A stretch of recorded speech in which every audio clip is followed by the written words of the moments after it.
Hello. Hi there, everyone. Welcome, everybody. Hi. Hello. Such an exuberant group tonight. Thank you so much for being here. Good evening and welcome to the kickoff of the fall season of the Neighborhood Health Series. Before we get started, I'd just like to welcome Craig Fraley from Clark County Credit Union. He is a loyal sponsor. He's been a sponsor for this program for many years. And without Craig and Clark County Credit Union, we could not do this series. So with that, I'm going to quickly turn it over to him. Thank you, Vanessa. Kidding. Thank you. Good evening. I'm the Director of Business Development for Clark County Credit Union. And as the medical field credit union, we are proud to be a sponsor of Roseman's Neighborhood Health Series. That said, we're owned by our members. We are not for profit. If you have an allergic reaction to a bank, we're the cure. So you can join online, over the phone. We have 6 full service branches. At the end of the year, the profits go back to our members. I have some magazines down on the front, and I have one of these cards. Take one of these before you go, or just take a picture of it if there's hardly left. Right now, we have a great promo going. If you want to open an account with us, you can go online, use the code MAGIC. We put in the first $50 into your account. So everybody, enjoy your presentation this evening, and thank you very much. Vanessa? Thank you. Thank you, Craig. And thank you all for coming tonight. Special welcome to all of you, our community partners and our guests. Welcome to Assemblywoman Gorlow tonight as well. I just want to let you know we are recording tonight's session and we will take questions at the end of today's presentation. We have a very special presentation and format tonight where we'll be setting up our presentation and then we'll have a panel at the end with questions after that. I wanted to tell you a little bit about this series. It was created 8 years ago to help bring our community together to learn, share, and engage with one another in a positive and enriching environment. We also designed the series to take place here on our Summerlin campus, which at the time was relatively unknown. Today, the campus is increasingly becoming a hub of activity with our partner, Cure for the Kids Foundation, our Roseman Dental Clinic upstairs, the Empowered program on the first floor, and the faculty and staff of Roseman's College of Medicine next door. This is a very exciting time in Roseman's growth. For those of you that don't know, we have 7,800 graduates to date as we approach our 25th anniversary. Our programs in nursing, pharmacy, dental medicine, and our 2 graduate level master's degrees lay the foundation for the health sciences institution that we are, and that allows for Roseman's future development, including the development of the College of Medicine and more. On the clinical side, we continue to provide caring, compassionate, evidence-based care through our Roseman Medical Group next to the Spring Valley Hospital and through our dental clinics here and in Summerlin and South Jordan and Cure for the Kids. We donate thousands of dollars of care to underserved patients every year. Roseman celebrates the phrase, uniting the heart and science of healthcare. In everything we do, in both educating the next generation of healthcare providers to providing compassionate care in our community, we see our mission in the uniting of these two as very important values. There's not a person I can think of who embodies the concept of uniting the heart and science of healthcare more than Dr. Joe Greer.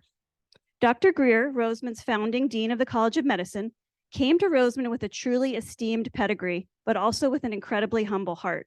A MacArthur Foundation Genius Grant winner, an advisor to the Bush and Clinton administrations, and a 2009 Presidential Medal of Freedom Award winner, Dr. Greer and his team bring vast experience serving the underserved populations of Florida and in training future physicians to develop and deliver compassionate, culturally competent, equitable patient care. We are proud of the work his college has done so far at Roseman to establish both the Genesis, Aspire, and Empowered programs. Please join me in welcoming Dr. Greer, who will introduce our speakers today.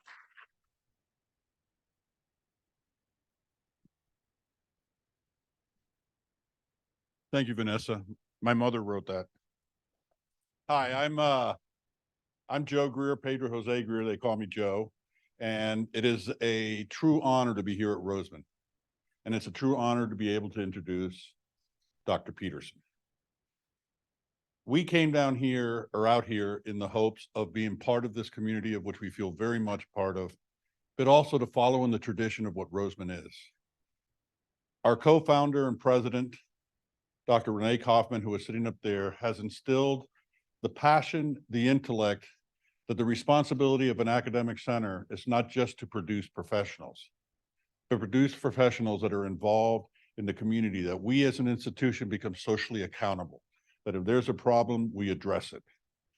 And I had the great honor of, it's been a couple of years, of meeting Dr. Andrea Peterson, a graduate of Roseman with a doctorate in pharmacy, who had been working for 12 to 13 years at Dignity Pediatric and Newborn ICU, where she noticed something and she felt compelled to do something about it. That is what Roseman produces for our community. And I just want to let everybody here know that Empowered is not a Las Vegas program. It is a Las Vegas born program that is now going to be all over the state of Nevada, and we're being courted by Utah. But since I played football with the Florida Gators and Utah beat the Florida Gators, I'm sort of holding back on that contract, okay?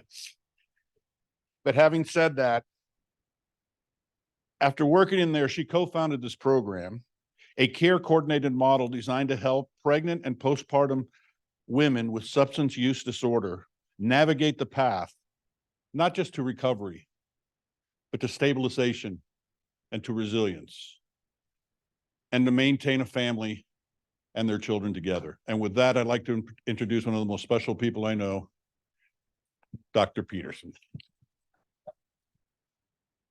Yep.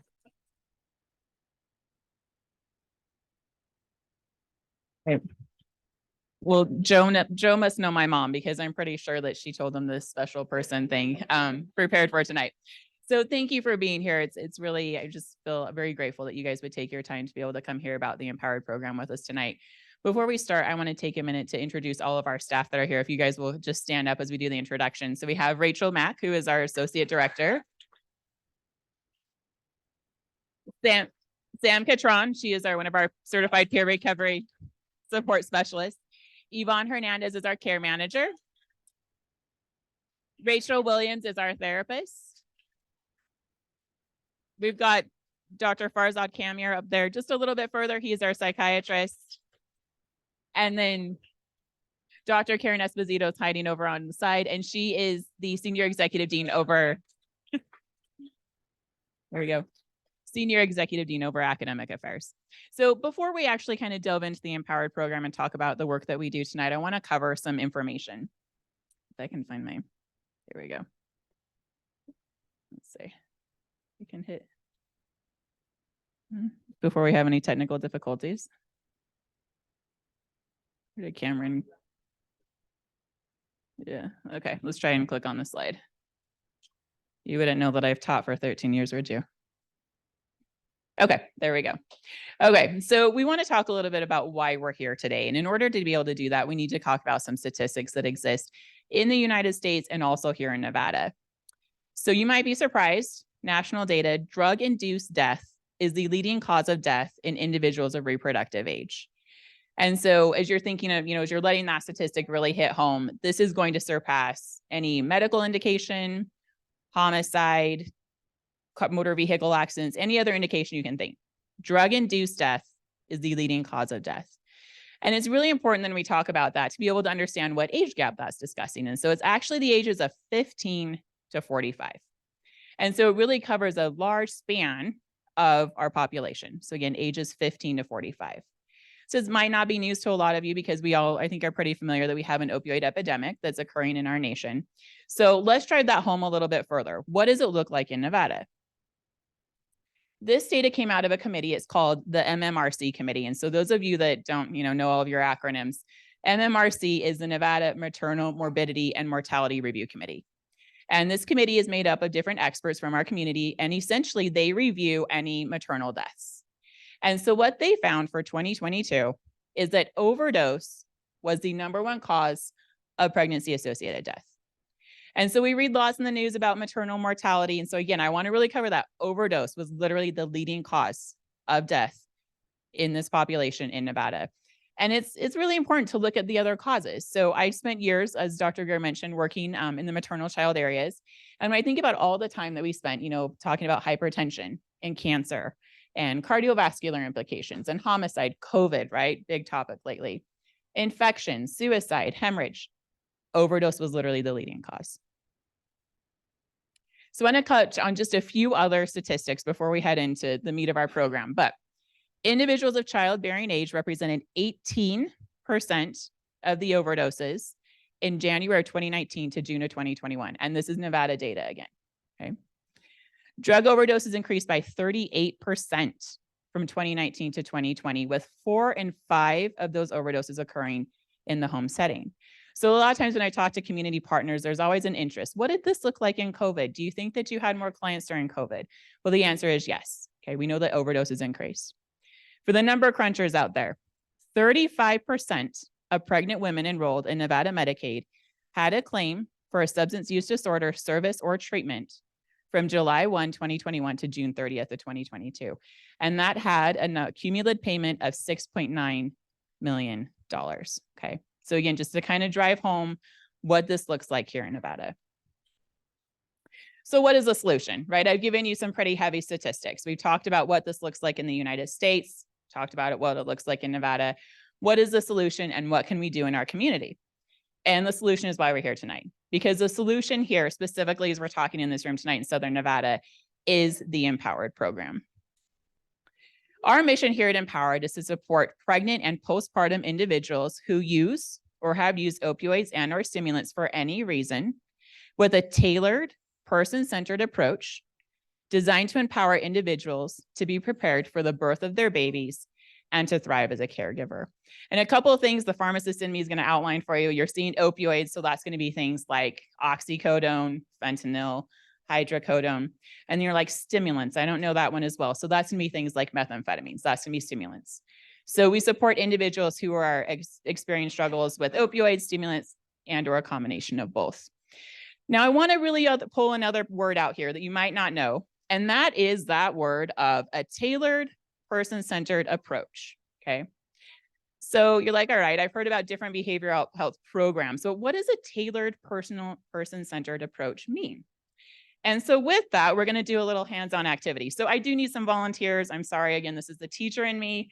But if we can maybe get 6 volunteers that are willing to use their thinking caps tonight. Don't all jump at once. So if you want to come down.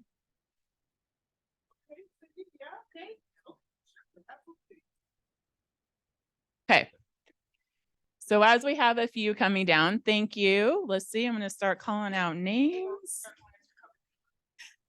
Okay, I've got my 10-year-old daughter's here tonight, so she's willing to put on her thinking cap. Okay, do we have?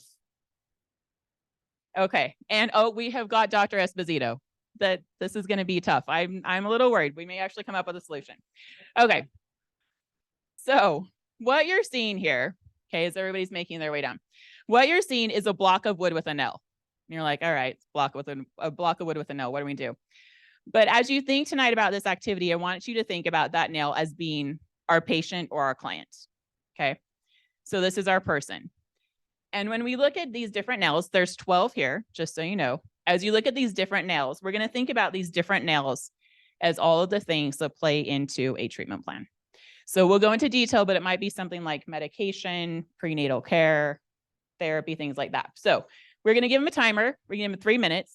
The goal is to balance all 12 of these nails on one nail with no duct tape, string, nothing involved. You're literally going to balance. Riley does not know. You're going to balance 12 nails on top of this nail. So I'm going to get my timer out. You guys can get to know your neighbor, or if you feel like you weren't brave enough to come down, but you want to offer a solution, you can feel free to offer a solution. So we're getting the timer going. Feel free to dig in. Okay, we've got our 3 minutes.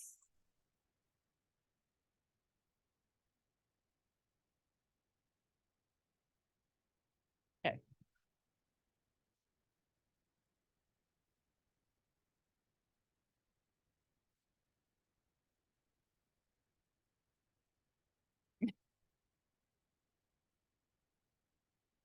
What? So you can see Dr. Tempest, she has gone very smart. She has successfully balanced one nail, if anybody's watching. We have got one nail over here.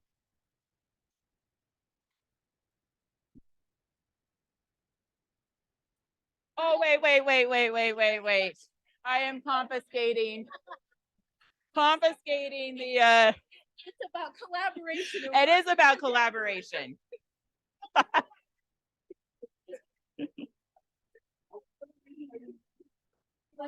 You're like, I know.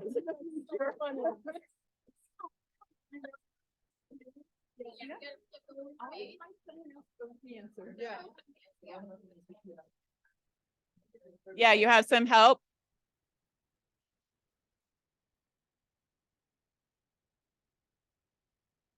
She's telling you guys to put a, no, the plastic bag. So she was being resourceful.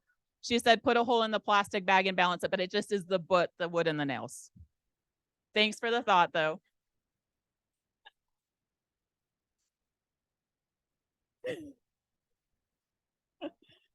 We've got some surgery happening down here. I am pretty sure those nails are not going to stay when you let go.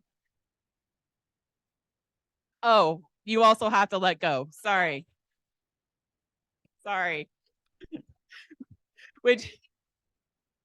Okay, we are down to a minute. Here's your minute warning. Rhonda has joined the group.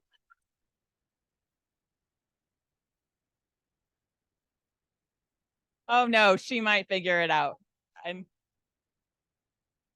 Nope. Okay. We are almost at a 30-second warning.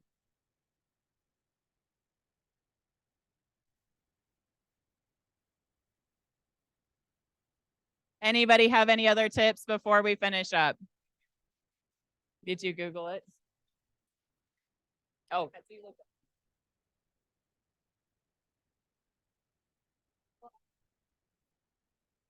we have successfully balanced one nail.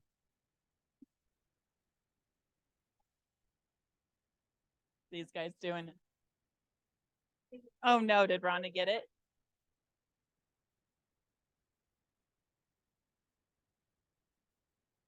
Okay, the timer is officially up. Okay, thank you. Yeah, I'll show you.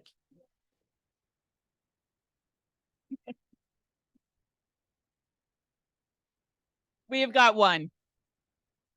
Okay, thank you. Dr. Greer said this is what happens when a psychiatrist does surgery. Okay, thank you. Perfect. Okay. So just a little context behind this little project that we had tonight. I grew up with my dad doing this. And so he would always, these are his blocks and his nails. And so he would always be like, can you balance these 12 nails on your one nail? And I never really paid much attention until he pulled my 5-year-old aside the other day. And he was working on this with him. And when he pulled him aside, it really hit home. And I'm like, this is what we do every single day in the Empowered program.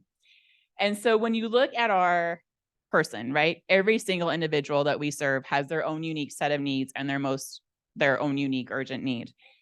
And so when you look at all these different nails and all these things that play into achieving recovery and maintaining a recovery, again, it's going to be person-centered. It's important to think of a substance use disorder just like a chronic disease state, like diabetes. And we all have our own unique barriers and our own unique things that we need to navigate that chronic disease state. And so one nail might be, something like medications for an opioid use disorder.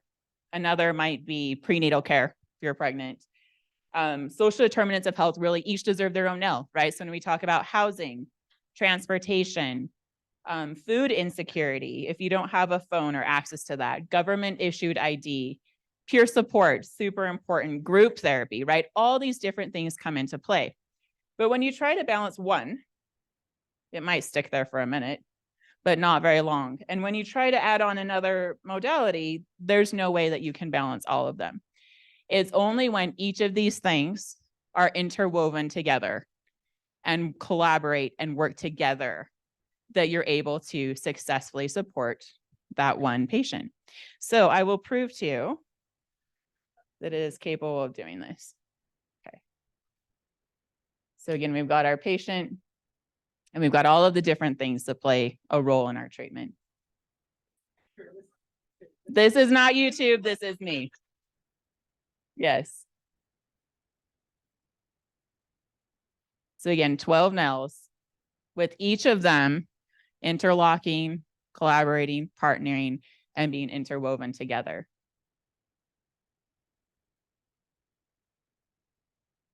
And when they work together,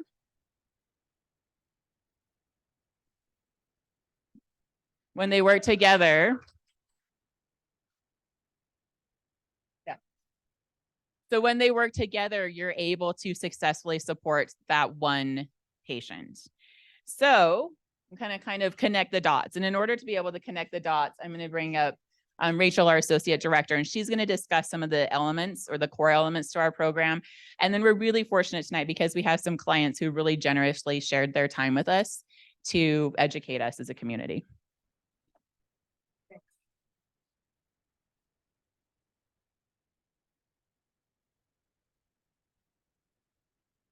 I am super nervous.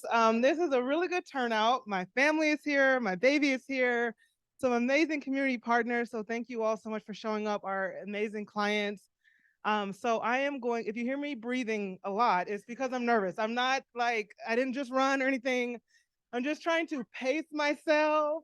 So just bear with me. So as Andrea mentioned, there are many components of recovery for it to be sustainable, healthy, and for clients to reach that point of resilience. And so the four main dimensions that we focus on, because we know there's evidence based behind this, we know why this is important, and we've seen it in play with our clients. And so, so the first piece, community, have relationships and social networks that provide support, friendships, love, and hope. We know as individuals, as humans, that connection is so important, right? That support is so important, that healthy support system, it goes a long way. So whether it's recovery or not, I mean, think of anything new that you're doing in your life, to have someone to talk about it with, to have someone to lean on, to have someone to cheer you on, whatever it might be. We know that community and that relationship component is so important. And especially for individuals in recovery, as they're working towards recovery, they might be getting rid of those friends that actually aren't healthy, or might be trying to, recover some healthy family relationships and things like that. So we know that's important. Health, of course, we're treating the entire person. So make informed, healthy choices that support physical and emotional well-being.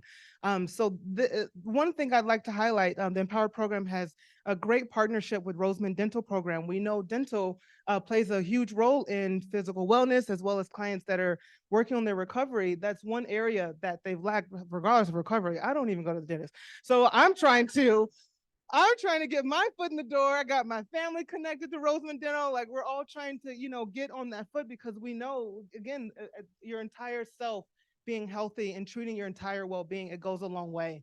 And so the other one is home. We work with a lot of clients as they start our program. They might have never had stable housing. They might have only lived in shelters, emergency housing programs, temporary housing programs.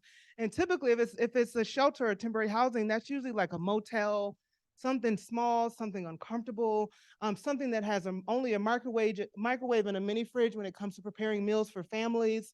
All of those challenges, right? And so another thing that we've learned, when clients gain stable housing, a safe place to stay, a clean place to stay, and the things to keep that house a home, the cleaning products, the furniture, all those things, we know how important that is to continue moving forward.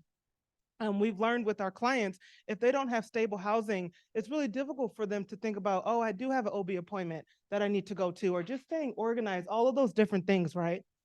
And then purpose, having a meaningful daily activities and independence, income, and resources to participate in society. So this is one that I can see all the time in our program, as we have clients working through those stages of resilience, gaining income, going to job interviews and getting the job, and feeling like, okay, I'm getting up, I'm working towards something, I get the routine. I'm thinking of some of the moms that we have here, getting employment, getting the baby set up in daycare, getting all the transportation organized, because this might be all on public transportation. So you're really having to budget your time and time manage and everything. So having that purpose, being able to define and understand your reason why, from what I've learned from our clients is that that motivation keeps them moving forward one day at a time, moving forward in their recovery. So that purpose and feeling that and understanding that, I think goes a long way. And so it's been another beautiful thing for us to see. I didn't see, what button were you clicking? Okay. Oh. Okay, so the bulk of the program, the core services, what I like to call the empowered bundle, will include, for anyone that is enrolled in our program, we start off with an intake. We do that personalized care plan. That there is identifying their most urgent need.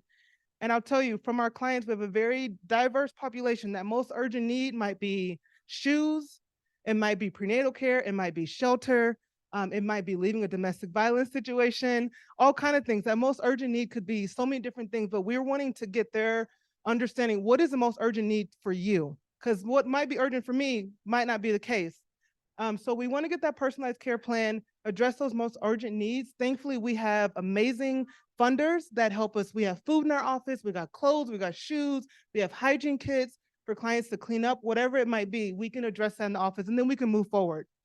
And so then we have counseling services. Shout out to Rachel Williams with the individual therapy. She is a co-occurring therapist, so she can address mental health and substance use. We know it's very common in this population to have dual diagnosis, whether it's, I think you see a lot of anxiety, depression, PTSD, in addition to their substance use. Group therapy has been a great component of our client services, again, helping them build that connection, that support in those relationships and leaning on each other, as well as peer support.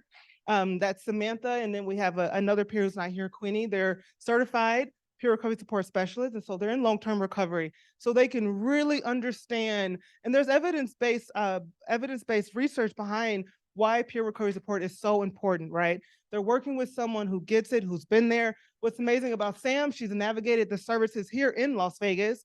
And so she can explain from that personal experience what it was like when I went there, what to expect when you do intake there, what kind of clothes they won't let you bring, or whatever it might be. She can explain that and provide them with that support. And we also go in the community with clients and advocate.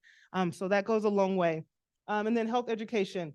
We're really big on health education. We're also a prevention-based and harm reduction site. And so we're providing our clients with education on a continuing basis from intake throughout the continuum of them working in our program, whether that's harm reduction tools like Narcan, fentanyl test strips, the impacts of substance use during pregnancy, impacts of substance use while breastfeeding, the list goes on. And then partnering with the pharmacy school that also provides education like silent killers, STIs, smoking cessation, things like that. All information that our clients need that they typically wouldn't have access to. So that's a big component, and we're thankful for that too. I kind of shared on this, the care coordination piece.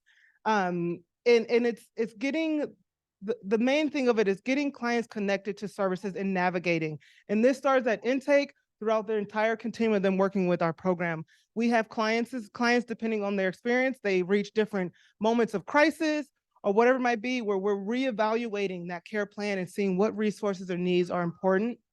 And what's great, we have a social worker that's performing these activities. So someone who has that experience, that education, the qualifications to do it. And so we have social workers and peers that are doing that navigating for clients.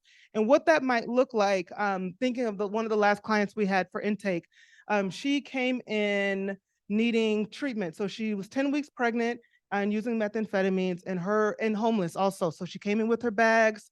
And so we're like, okay, so happy you made it. How can we help you? And this is someone who reached out to us on her own from our website. I think it was like a Saturday night or something. So she was able to reach out to us.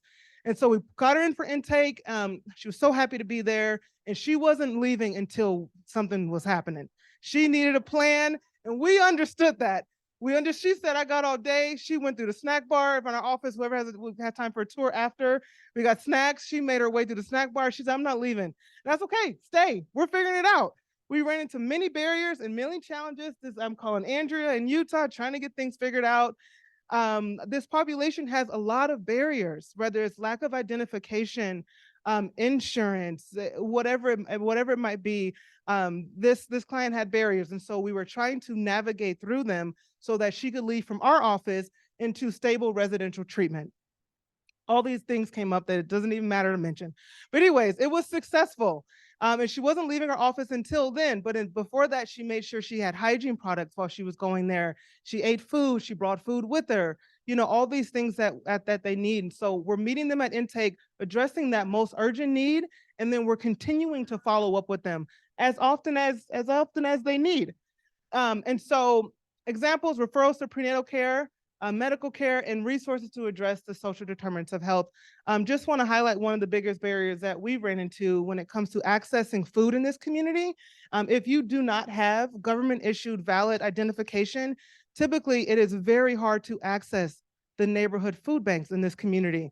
So one thing that Andrea and her amazing advocacy for our program, reaching out to United Healthcare, we have grant funds to have food in our office, and we have food boxes to bring to clients home so that food is not, no one should go hungry. You should not have to have an ID. And I'm thinking of Amani, when you went to the food bank and you didn't have a mask on and they turned you away. Like all these little things, This is someone coming, whether they're pregnant or with children, and getting turned away from food banks. Like that's, to me, that I can go on and on. So I'm not going to, because now I'm getting hot. Talking about it. But addressing the social determinants of health, we know how important that is, and being able to feel fed and feeling nutritious. All of those things go into everything that we're doing throughout our day, and so it's a big part of what we do in our office. And we know the social determinants of health have outcomes when it comes to staying compliant and all the other things that they need to do. Counseling services, I gotta look at time. Keep me up on time. I don't know where I'm at. I don't know where to stop, but okay. Counseling services, we got individual therapy. We already talked about that. That's done by our licensed clinical social worker. Some of the group therapies that we have in our office that are amazing. We have a mental health group every Wednesday. Rachel has taken the lead and follows this awesome curriculum that she finds, or she's creative enough to find something on her own and facilitate. And that's been amazing for clients to have that. Anger management, we follow a CBT curriculum that we received, I want to say it was from SAMSHA, where we have workbooks and clients can work through it. And one other thing that we learned is that this population, because of their history and maybe risky behaviors and whatnot, they experience anger. And that has gotten them into a lot of different circumstances, whether it's legal related, those lack of family relationships, whatever it might be. It's gotten them in a lot of circumstances where they've said to us themselves, I'm angry and I can't always be like this. This isn't working for me. I don't want to go to prison again. I don't want to do this, So anger management is 12 weeks. It follows a curriculum and it's also amazing. And then we have our parenting class, which I facilitate. Really great class, near and dear to my heart. It's called Circle of Security Parenting Model. If you haven't heard of it, feel free to look it up. But pretty much it's a parenting class that focuses on the emotional and mental well-being of your child and how to build a healthy attachment and relationship, because we know also this population, they might not have had those role models. And how do you do it if you've never seen it? So come on. So it's a great class to help clients understand that it's never too late. First off, our kids are so forgiving because they love us so much, and that there's time to repair the ruptures that have been done in the relationship. And so great parenting class that we offer too. Peer support, this is great. Another thing we offer, and it's specifically with our peer recovery support specialists that are state certified. And so they do individual sessions, home visits, accompaniment, which looks like going to an appointment with a client, or going anywhere they need support. We're there to go after they deliver. Some of our clients deliver alone, so we'll meet them there at the hospital to be there, wherever they need us. And if we're available, we're there. And so, and then also the house visits and the care coordination. Okay, health education. Why is health education important? It promotes overall wellness. Again, this is providing education to individuals that might not have this access to education. It's specifically on health and wellness. So we work with great community partners, the empowered staff, and also other faculty and students within Roseman University that help us spread this wealth of knowledge. Again, women's health, common killers, and smoking cessation are just some topics that we've covered. And then we partnered with the dental school, and they've done oral health care for adults and children, where clients are getting that information. We've worked with Roseman Medical School, or Roseman Medical Group, And they have also provided some information on how to eat healthy and what does that look like shopping on a budget, because we know that's often what our clients are doing. But it's important to know that it's still possible. All righty, I get the joy of introducing our client panel. Anything else? This is good. Yeah, cool. Awesome. Okay, so come on down. Our facilitators of this is going to be Rachel and Sam. And if anyone needs me to hold a kid, I'm down. I can help. So the next portion of this is going to be a client panel. We thought it was helpful and important for the community, as well as the university, to understand what it is like from the client's perspective, as well as what is it like to get services, what are the barriers, and from their perspective. And so we wanted to make sure we included this portion. And then after this, if anyone does have questions and answers for staff, we'll be available for that. But we did prepare the questions for the panel. Okay.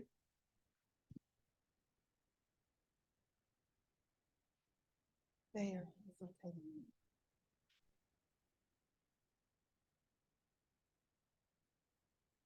Where you going, Audrey?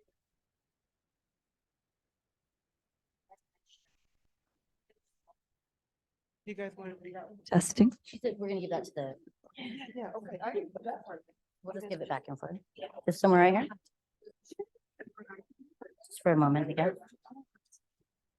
Let's keep that on.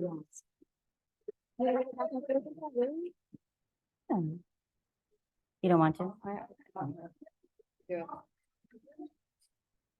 Gone. You want to introduce our? I will introduce our panel. So these are current You don't. program participants of the Empowered program that were gracious enough to volunteer their time and energy to participate in what we're doing here tonight. So this is Jennifer and her sweet daughter, McKenna. We got Sydney and her son Cedar, Amani and her daughter Yuri, and then we got Crystal and Aubrey.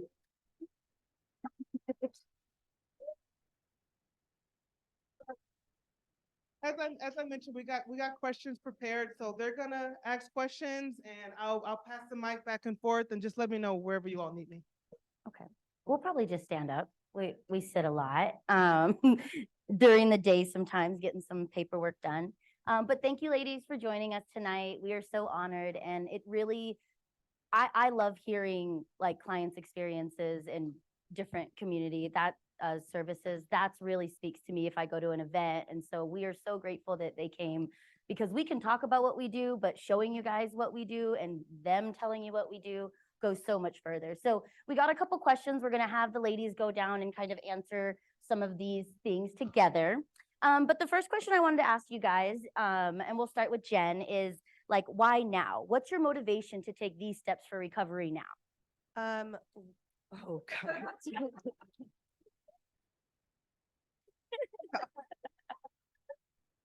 No pressure, no pressure. No pressure. Excuse me, I am getting over a cold, so my voice is a little weird sounding. So why now would be mainly like, so after having like so many years of a horrible cycle in addiction, and you hit rock bottom, and I mean, it's just, you really realize that you don't have to stay in that, and that you can have a better life. This isn't it. That's not it. You have to work for it, but it can happen. You can do it. And you have to reach out for help. It can't be done by yourself. Like there's, I can't, okay, what was I saying? I'm nervous. Okay, so yeah, no, like seriously though, you can try, like, I'm sure they'll agree, you can try it on your own. It's not gonna work. And I see, so like there's the West Care saved my life, and following West Care came Empowered.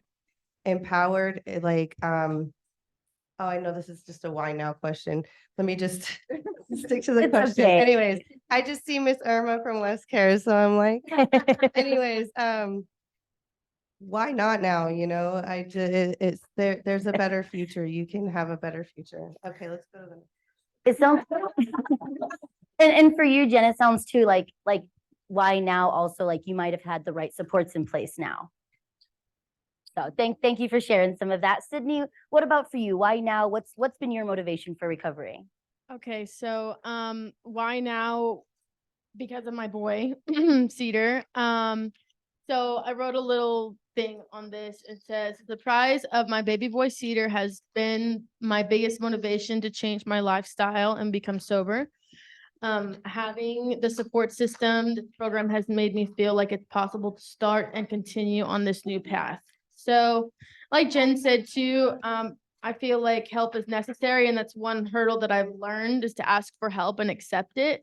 Because I've used to been doing things on my own and it's gotten me places, but then I fell into an addiction and just kept going down and down and down. And these ladies have helped me rise up again, and I'm forever grateful for that. So Oh, he is thank why you. now for me.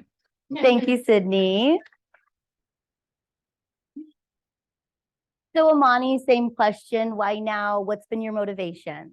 Well, right now for me, I would have to say, well, it was never my intention to actually have a drug addiction. With that being said, so with that being said, I've always wanted to get out of the cycle of relapsing and drug usage. And I have a beautiful family. They're back here supporting me. So that's my why now.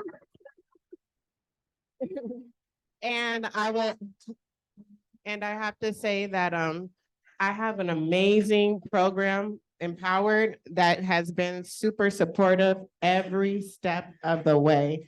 And this is why I'm able to do this now. Thank you, Amani. So Crystal, same question. Why now? What's been your motivation? My motivation was CPS stepped in and took my daughter away. I was 8.5 months pregnant at the time. And I was offered the choice to get my life together and have the chance to get her back. So I went to West Care and really worked the program and was able to be reunited with my daughter there. Found Sharing her part of the story. found out about Empowered and have just been succeeding with them with their help ever since I've started. Oh, I'm not looking back. thank you. All right, next question. So this one says, what were some barriers you experienced while trying to get support or services? Jen? Yeah. I guess we should have went back down. We'll do that next time. So that's a big question because many of the barriers for myself were within myself. Wow. In addiction, you become a different person. I felt worthless, hopeless, like I didn't deserve anything better. So there was a lot of mental barriers within myself, not to mention being in a cycle of addiction. You do things, like I said, you become a different person. You do things that you wouldn't do clear-headed. I racked up some criminal charges, became a felon. And so those are big barriers. When you have somebody backing you, like Empowered, it breaks those barriers, basically. And I'm not gonna cry. I'm gonna cry. Okay. So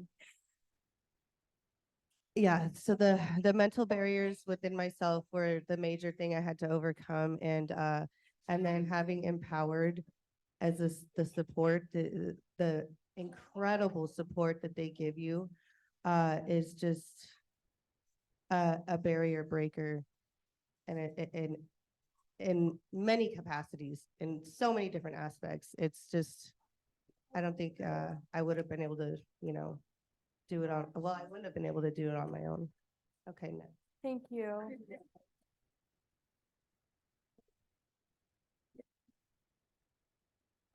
Okay, so some of the barriers that I experienced while trying to receive support, transportation was my number one barrier.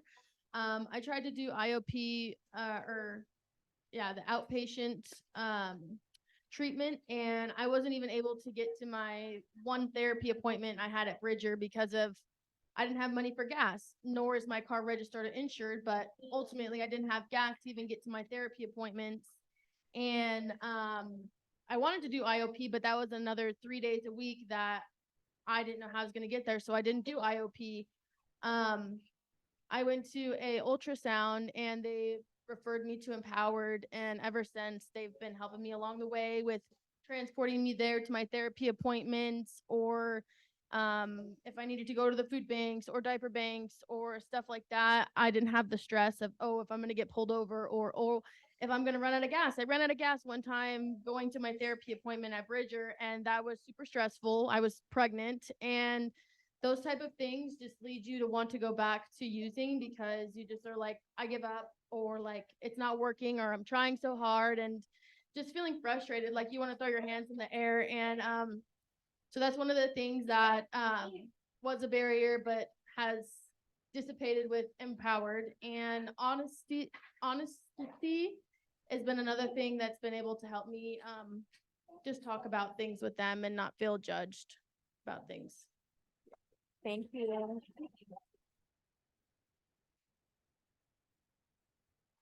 And piggybacking off of what Sydney said, that's my biggest thing, transparency and recovery.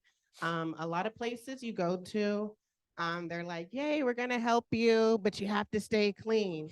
And it's like, oh, okay, I want to. And life stressors, especially early in recovery, I can't tell you how many times I've tripped and fallen, but try to get back up and fallen again. And I've gotten kicked out of programs, IOP programs, because I was unable to stay clean at that time.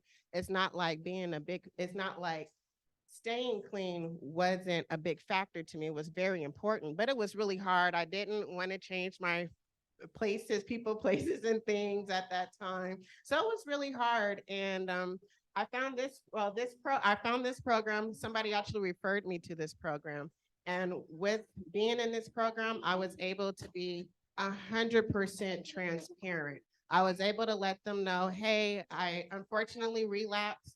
And my therapist would say, well, why? Why did you relapse? Not shaming me, not making me feel like that I can't do it, or there you go again. She never got tired of me just coming to her and letting her know where I am in my recovery. And even in the beginning, it was kind of hard getting it together, but just honestly with this program, I can honestly say they have kept me on the right track with all the support that they have given to us, because that's a barrier as well. A lot of places you'll go to IOP and whatnot, and you have the support of your whoever's in charge of that program for that time being, and then you leave and it's like, I'm having a crisis right now. I need to text somebody to let them know, hey, I feel like relapsing right now. And a lot of places you don't have that personal telephone number to be able just to tell. And then there are a few programs that I did actually have a case manager that I was able, but I would have to say that this program, they go above and beyond. It could be a weekend. It doesn't matter. I always have had a response. I've always had somebody in my corner. Family is always important, but having someone who knows about the substance abuse journey, recovery, it's been a blessing, honestly. Thank you. Right, so barriers that I experienced when I first got my daughter back, I didn't have childcare, and trying to navigate the bus and have my daughter, which you can see she does not sit still. It sure doesn't. Having her on a She's bus trying to get that microphone. is ridiculous. But that was the main barrier, was transportation and childcare. Just getting everything I needed done, having to navigate the bus took me 3.5 hours one way to get to where I needed to go. And it was so stressful having to have her and get with the bus and everybody else that's on the bus high, smelling weird, or just, it was difficult. It's tricky. It is very tricky, but I figured it out, with Empowered's help, with West Care's help. I've really overcome a lot. And I appreciate everything. Thank you.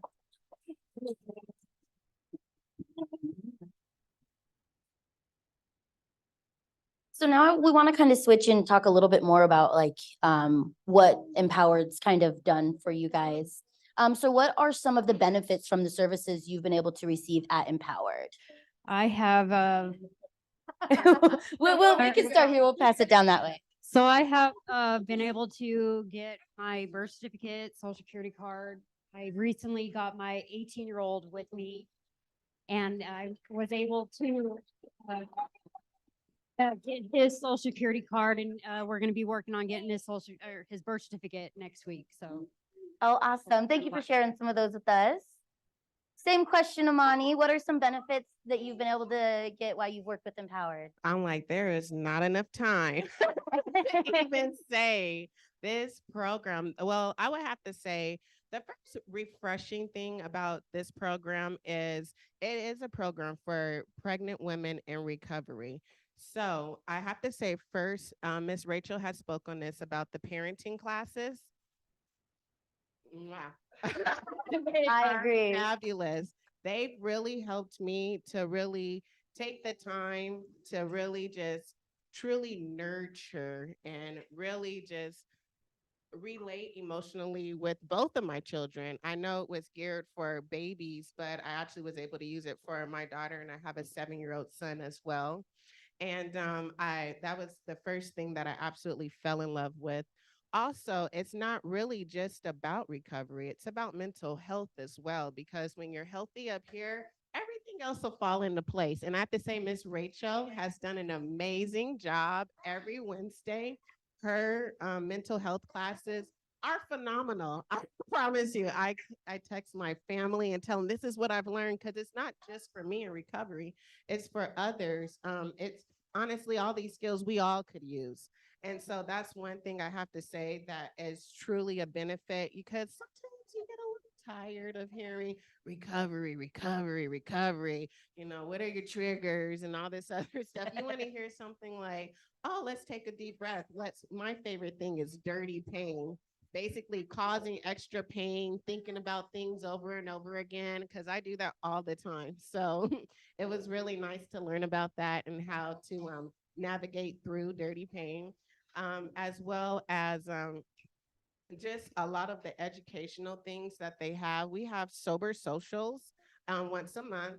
Amazing. I love it because I know we're going to learn something, and I get to hang out with my girls and we're all on the same path. And that's also another benefit with having all of us ladies together.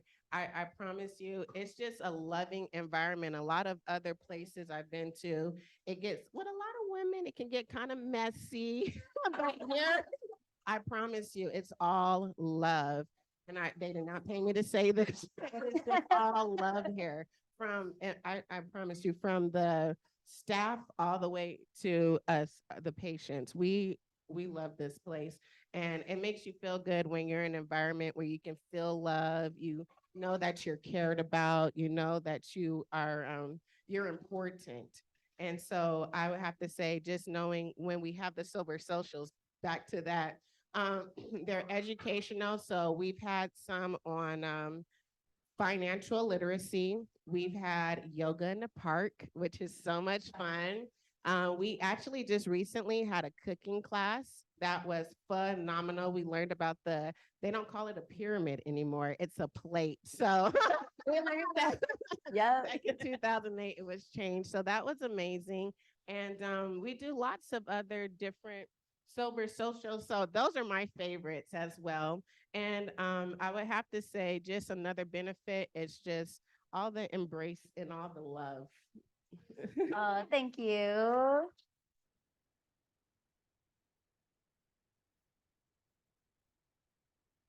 So I definitely agree with them, both of these ladies, especially Amani. One of my favorite things is getting out, like our cooking class, our yoga in the park was just an activity, something fun to do, and not, like she said, be about recovery, but more just like create new good habits, or even teaching us. I've never taken a cooking class or anything.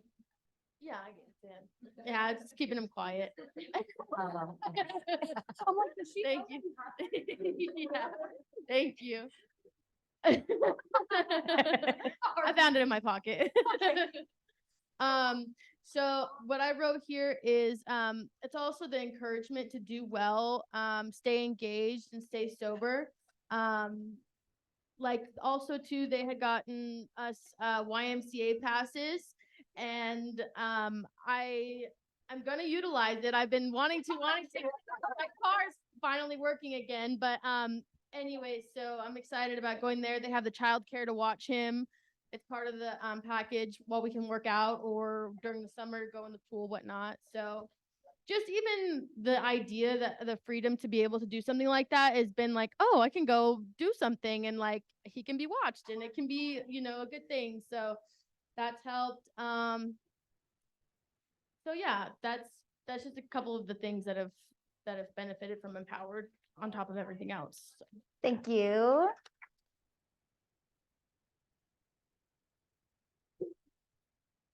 So the benefits of Empowered, I could sit here all night and talk about that. My favorite is the virtual woman support group on Thursdays. Every Thursday at 11 a.m., I get to see these beautiful faces, along with Sam's beautiful face, who is now the facilitator of the group. I was yesterday or today. Yeah. Yesterday? I don't know. And it's just so wonderful to, like, even though we have the sober socials, which are amazing once a month, still being able once a week to see them. We do our check-ins, and our check-ins are how we're feeling physically, mentally, spiritually. And it just feels so good to just be able to take, like, 3 or 4 minutes and be heard by my peers of, like, women that I know I love in my heart and that I support and they support me, and just check in and be like, whether I'm feeling good or not, like, I'll say it, like, how I'm feeling mentally, physically, and spiritually. And we just support each other and we do that. That's my favorite. But when I first got out of West Care, Miss Rachel met me at my house. I got out of West Care. I had nothing, Um, Miss Rachel met me at my house the day I left West Care and went into my new apartment. In that apartment, I had one chair, one TV that a girl that had just left West Care gave me, and she said, "Well, I'll meet you. What time are you gonna be there?" She literally met me there. 30 minutes later, she's got a blow up bed for me. I didn't have a bed. I was gonna sleep on the floor. Like, um, I did have a, yeah, and I did have a pack and play for the baby. But yeah, she met me with a queen size blow up bed, cleaning supplies, just her coming there that day like made me not as scared of being on my own, because West Care, that's, that place is amazing, also saved my life, but it's like not really, when you leave West Care, it's the real world, and that's when you really need that support. And so from that day on, it's just the benefits. Like I, the job I have right now, they referred me to a program called CASAT. I am now a peer support recovery specialist, and thank you. Like, one day I called and I told Quinny's not here. I don't know where she's at.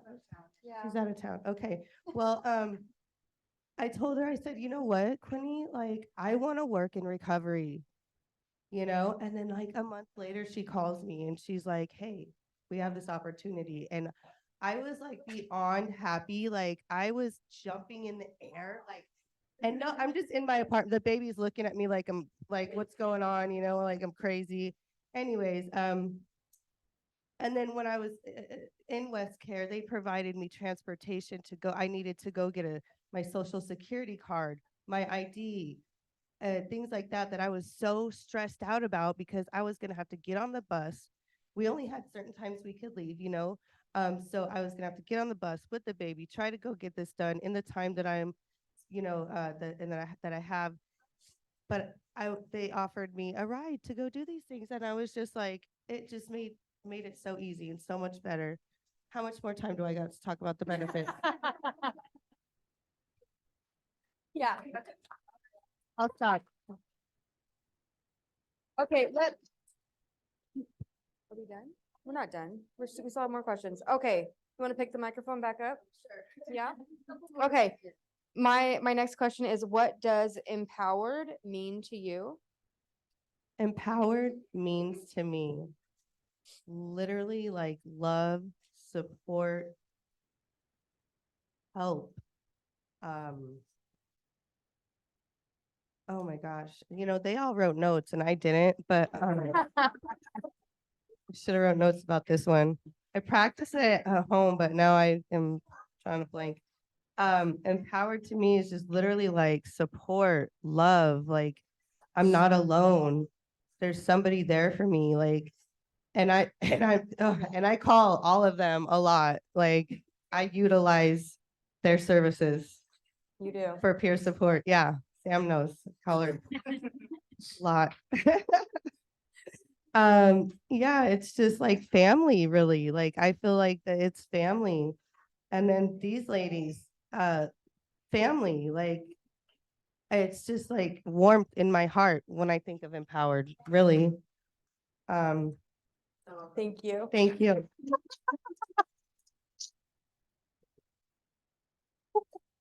Go ahead.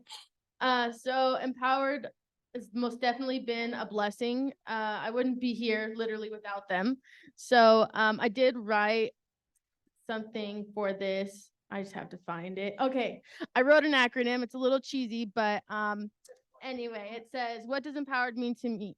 It means evolving mom's paths onto winning endlessly, ready to endure destiny.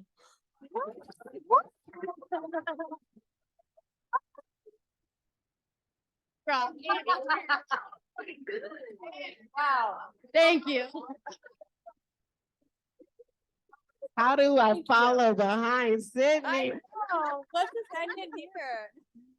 Empowered to me, honestly, it means new beginnings. Honestly, this program has really given me a fresh start to just the life that I'm living now, that I'm just so blessed to be here, be healthy, and just really be a great mother to my children. This program has truly helped me navigate throughout, through my pregnancy and get the care, the assistance, the things that I needed for my child at the time. So this program has really given me just a fresh start to life, and I truly appreciate Empowered. Thank you. Empowered to me means someplace where there is no judgment. These women are here to help, and they do everything they can to get you what you need, no matter what it is. And they are a blessing for my family. I never expected to feel so comfortable and accepted for my shortcomings. They help keep me pushing upward, and I love my life today because of their support. Thank you.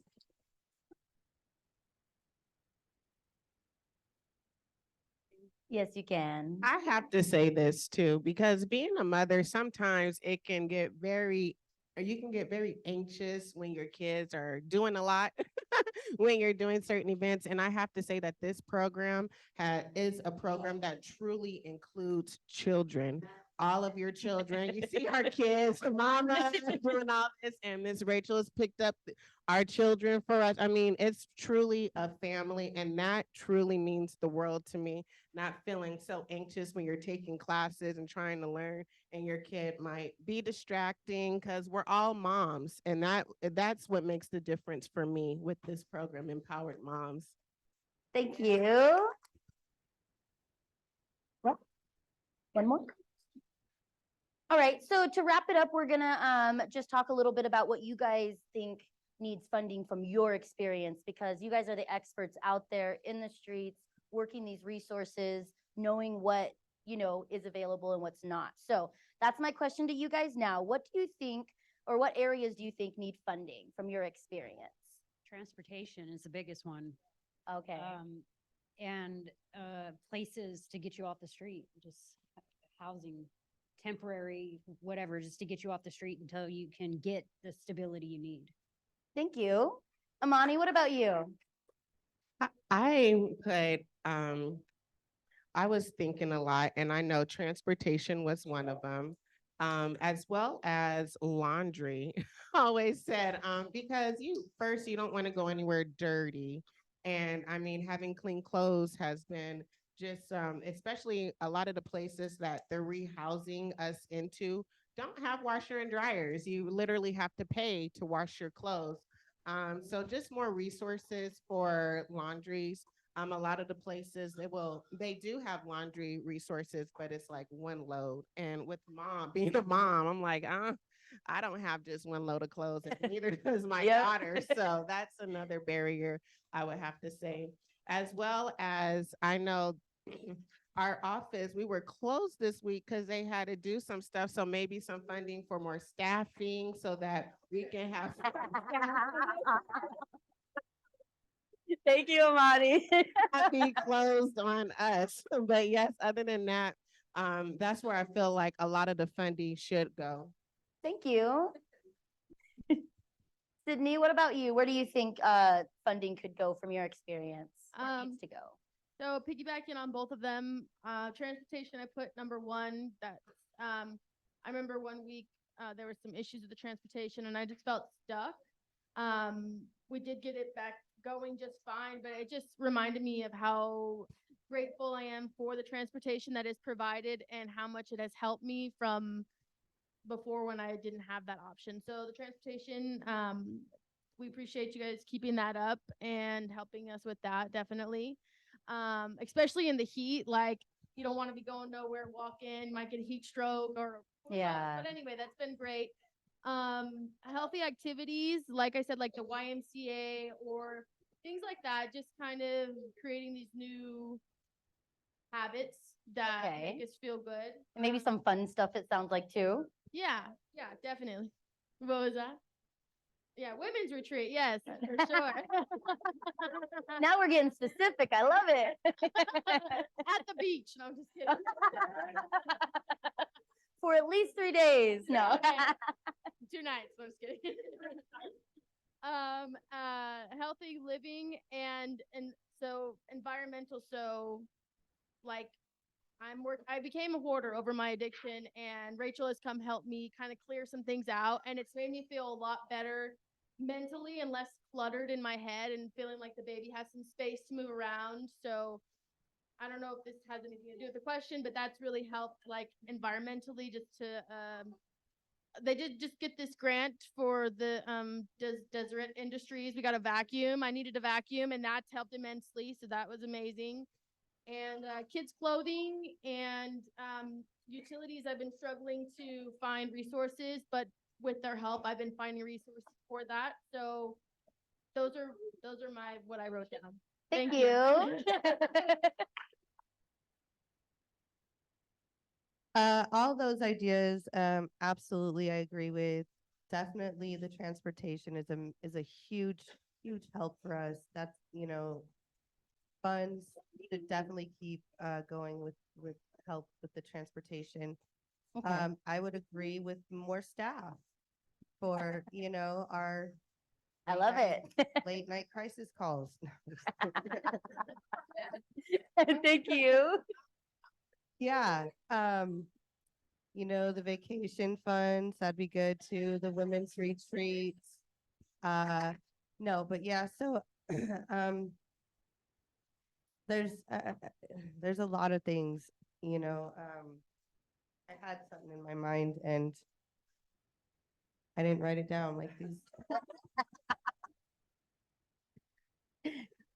But it's just the things like that, having the food in the office for the ladies. Okay. Oh, I was gonna say, so they recently started doing home visits, which, okay, so number one, I was I had to, so I have my job, right? Well, I was going to upload my GED into Certimeet so I could do my state board exams for peer support, and I couldn't get a copy of my GED. There was a lot of issues. Anyways, they had just started in-home visits, and so Sam came out and was helping me. She had just done her GED.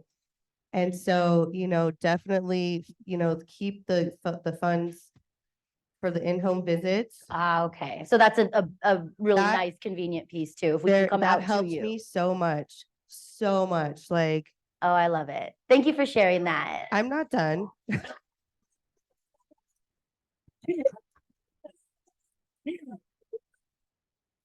All right, ladies, I think that's all we have time for tonight, but thank you all again so much for coming out.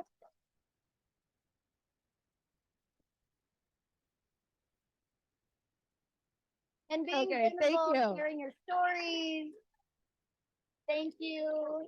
I just want to say thank you to everybody from Empowered. And I want to say thank you to Miss Irma too, because she's the West Care lady. And it's like my two biggest supports are here. And that's amazing. You guys saved my life. Thank you.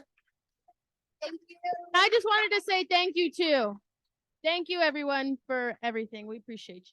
And I have to say thank you, first of all, to Commissioner Nordstrom over there. She's the one who actually got me started on my path to recovery. And I ended up here. So she is absolutely wonderful. Her program, Fresh Start, works amazing. Thank you. Thank you.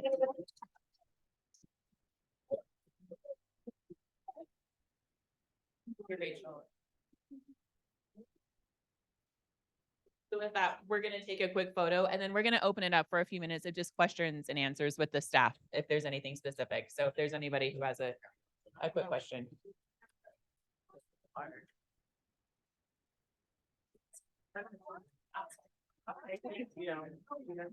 We can start. So is there anybody that has a specific question regarding the program? Dr. Gray. Andrea, what made you start this program? Why don't you tell that story? Because he wants to see me cry. Those of you that don't know me, I'm a pharmacist. Already? That was not fair. I'm a pharmacist by training, and I spent 13 years working in a newborn intensive care unit. And so as around 2015, 2014, we started seeing increased numbers of infants that were being treated for withdrawal in our unit. And where I sat in the middle of the unit I was surrounded by patients. And we had an infant that was being treated for withdrawal, and the mom would come in every day. And that infant ended up being with us just over 90 days. And so I had a newborn at the time. I was really tired and he didn't sleep well. He was a lot of work. And so it was tough being at work some days. But I would hear this mom, and she would go to treatment in the morning, and she would take 3 buses to come in, and she would sit at that bedside. And I would hear her read books, and she would sing, and she'd hold that baby. And as I learned more about her, I learned that she'd had unstable housing, and she had grown up in an unstable home. And she was really struggling with her recovery. Sometimes she came and altered a couple of times. But she loved that baby. And so the Department of Family Services was very transparent with the NICU about the fact that she might lose custody. And so one specific day I came in and I was told this baby was being discharged, and that the mom had lost custody. And she was not able to meet the foster family that was going to be taking care of that infant. And so she wrote a letter to the foster family. And so she was really gracious because she let us, she shared the letter with the unit because we had all come close to her. And in that letter, she explained her, her journey and what addiction was. And she pled with this family to take care of her infant. And she said, my goal is to be able to get custody of this infant and to wake up at 2 a.m. and change diapers and feed this baby. And I had just been that morning, complaining. My baby was up all night. I really don't want to round today. I'm tired. And as I looked at this letter, I realized, this is her goal. What I'm doing here and what I'm complaining about today is her goal. And so I just recognized that our community could do better, and that, there could be better supports for her. And so really, as we mapped out this program, it really was, the different barriers that I saw her experience. And I wish that the program could have been there to support her in her journey. So, and it's really gracious that she was willing to be so transparent with her journey with us. So, well, other questions that was not Any other questions for us, for our staff? Dr. Kaufman has one.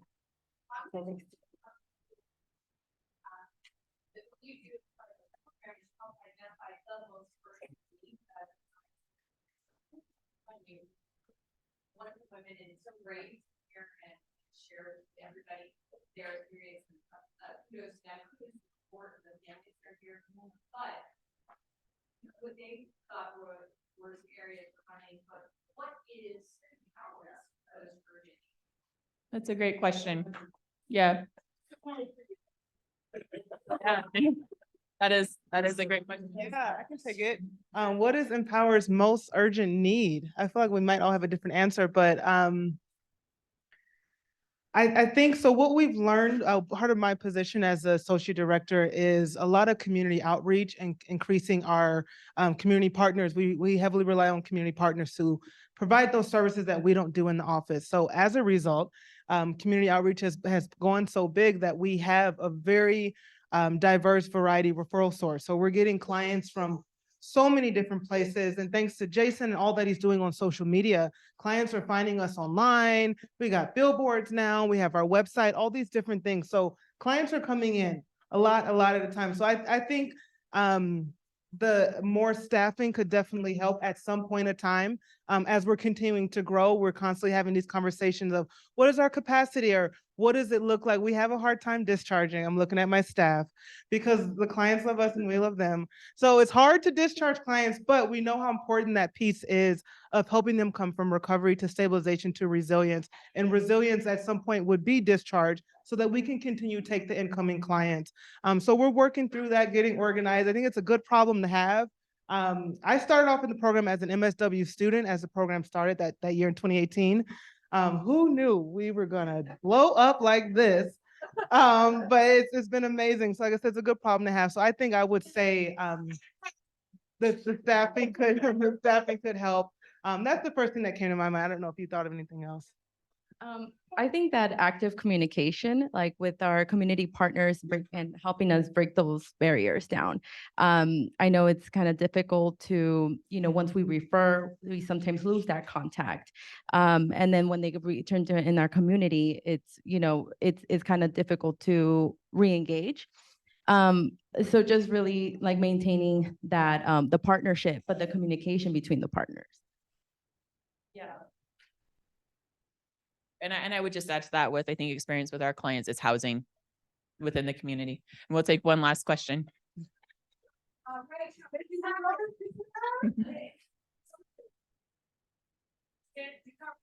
Workplace, I'm with DWSF, so we are a direct partner with the Empower program. In the South, we have North Vietnam.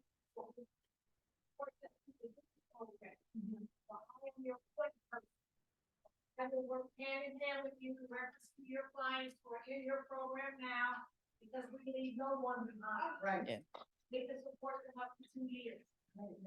So whatever you need, stay is here. Mhm. We are excited. And you give me excellent job security. So bring it. Thank you. And with that, I think that is actually a great place kind of just to close, is just to be, express our gratitude for our community partners, the partners that are here, Roseman University, and also the state of Nevada, which really has been our closest and dearest partners since the program was founded. So thank you. We appreciate it. Our office is open. So if you're interested in a tour, you can take a tour. We have Dr. Greer down here. So if you're interested in learning more about our College of Medicine, he's here to answer any questions. And the staff are still roaming. So if you have any questions for us, please let us know. Thank you. Oh.